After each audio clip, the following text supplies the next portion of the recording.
আসসালামু আলাইকুম ওরহমতুল্লাহি আবরাকাতুহ।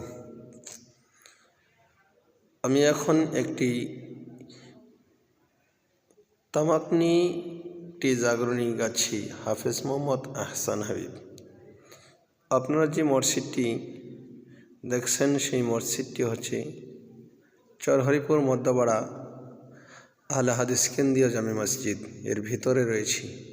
আমি এখান থেকে একটি ইসলামী তামাক নিয়ে একটি জাগরণী করছি। শোনো বাংলার মুসলমান,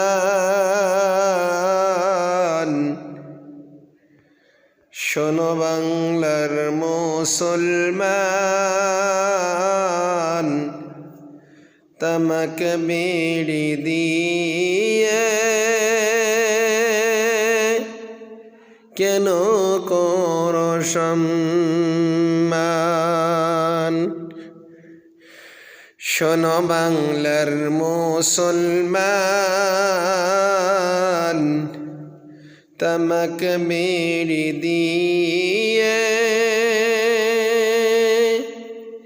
কেন করো সম্মান।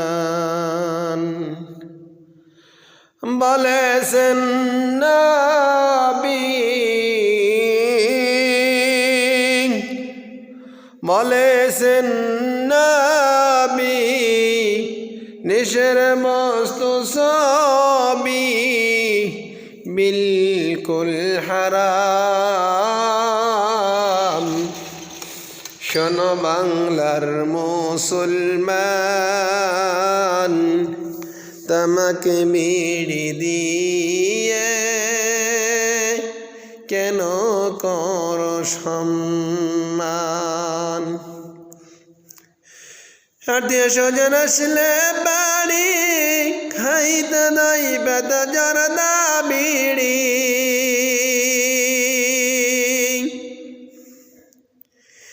আত্মীয় স্বজন আসলে বাড়ি খাইতে নাই বেদা জরদা বিড়ি।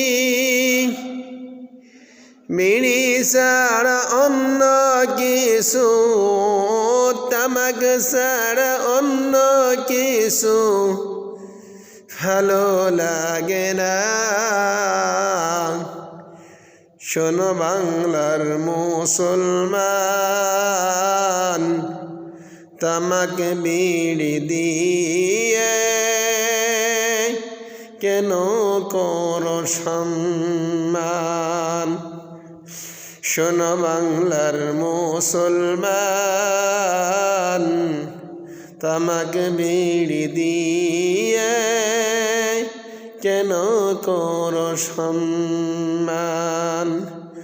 বলেছেন নবী, বলেছেন নবী, নিশের বস্তু সবই বিলকুল হারাম। শোনো বাংলার মুসলমান, তামাক বিড়ি দিয়ে কেন করো সম্মান। মাস্টার সাহেব গাই অফিসে, দাদা খাই মাঠে। মাস্টার সাহেব গাই অফিসে, দাদা গাই মাঠে। ঘরের কোনায় দাদি টানে, ঘরের কোনায় দাদি টানে, নতুন নদিন হাসে। শোনো বাংলার মুসলমান, তামাক বিড়ি দিয়ে কেন করো সম্মান। শোনো বাংলার মুসলমান, তামাক বিড়ি দিয়ে কেন করো সম্মান। বলেছেন নবী, নিশের বস্তু ছবি বিলকুল হারাম। শোনো বাংলার মুসলমান, তামাকে মিলি দিয়ে কেন করো সম্মান? গ্রামে বাঙালি মোড়া মোড়ে বেড়ে কিনে, গ্রামে বাঙালি মোড়া মোড়ে বেড়ে কিনে, বছর শেষে কিস্তির জ্বালায়, বছর শেষে কিস্তির জ্বালায় বিষ করে বান। শোনো বাংলার মুসলমান, তামাক বিড়ি দিয়ে কেন করো সম্মান? শোনো বাংলার মুসলমান, তামাক বিড়ি দিয়ে কেন করো সম্মান?